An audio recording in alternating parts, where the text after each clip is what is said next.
What's up, guys? I wanted to talk to you about the game we've been working on.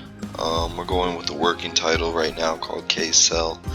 It's a term used in biology and mathematics. It's the only reason we're really using that right now, because I don't know what to actually call it as of this point, or at this point in time.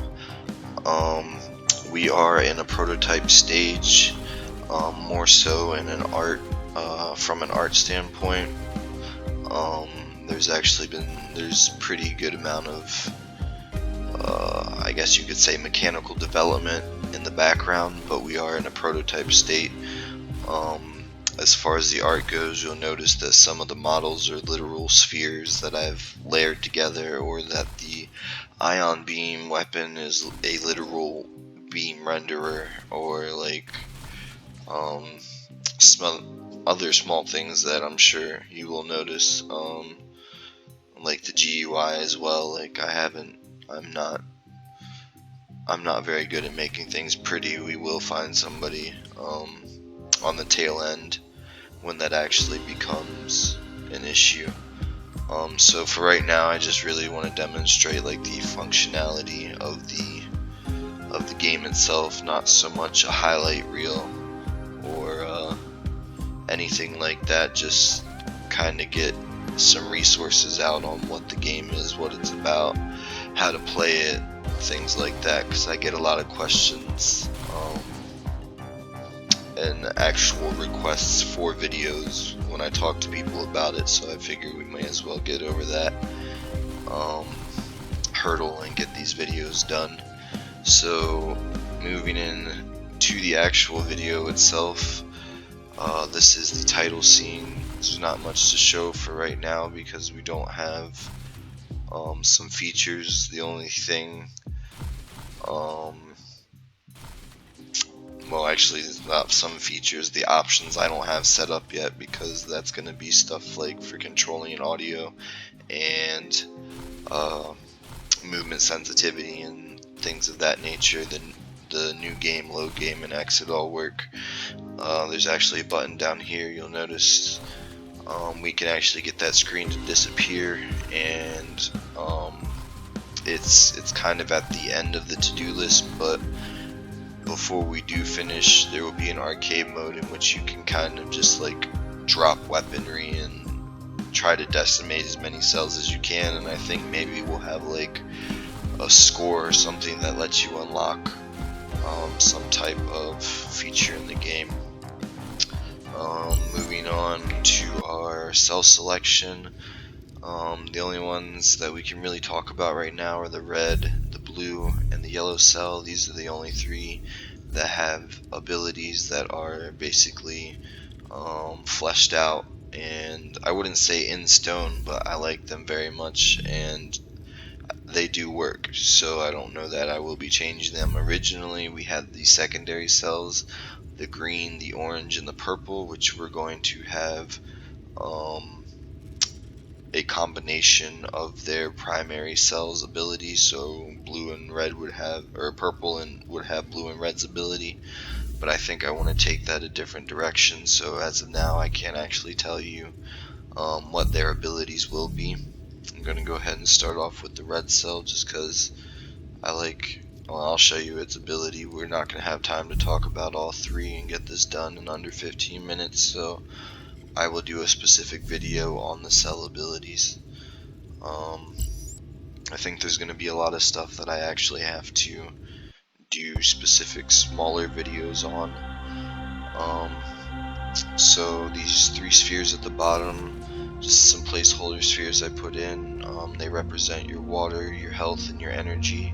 Your water constantly evaporates. You actually have to go kill other cells in order to obtain water. Your health remains pretty much at status quo unless you're being damaged, and obviously determines whether or not you die. There's no real death penalty as of yet. We may tax some experience just to deter it, but the water will actually determine your health and your energy regeneration, so your water is probably maybe the second most, because the energy actually,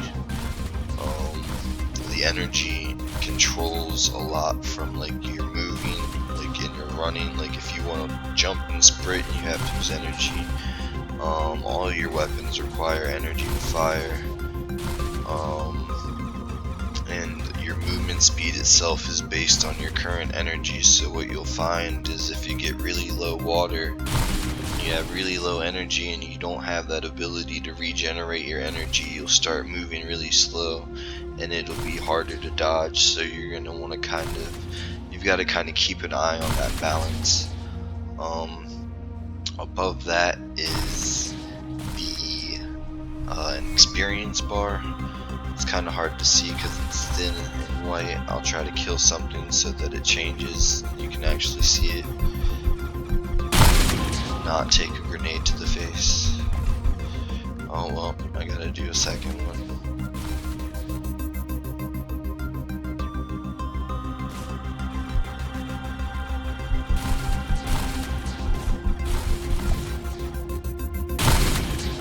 Alright, so now you can see that my experience bar is like a little higher, and that represents my current my current distance between me and the next level. Obviously you can see down below that I'm level 2.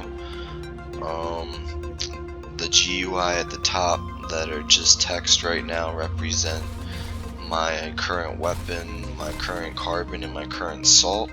I think I may want to do a video about those as well. I think I'll do weapons as their own video, because we're almost pushing 7 minutes, and I think if I can keep these under 10, it'll be a lot more digestible.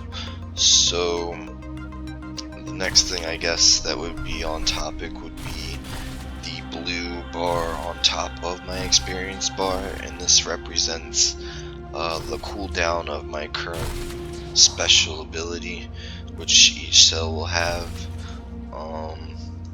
and you can see that recharges as my ability becomes available again.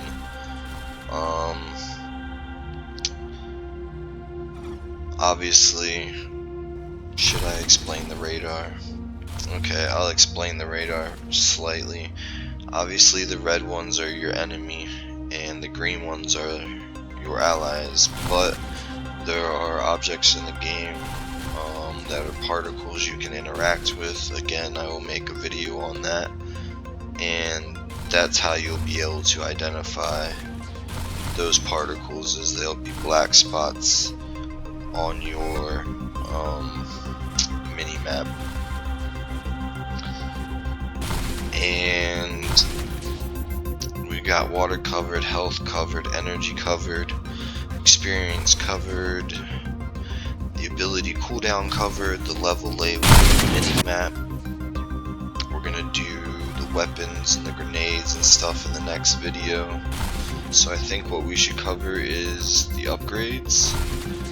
The whole point of leveling up are upgrades. You can upgrade your base health, your energy, your water, and you've got other minor upgrades that do things like increase your regeneration speed, increase the speed at which you move, and the height at which you jump.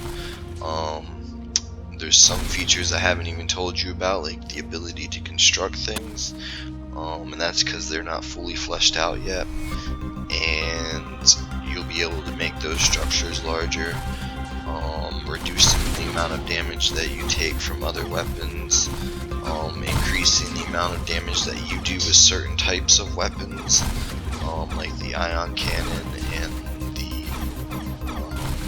there's some other types of weapons that we'll actually talk about later. So yeah, these are your upgrades. They actually work. Like, I just increased the speed at which I regenerate.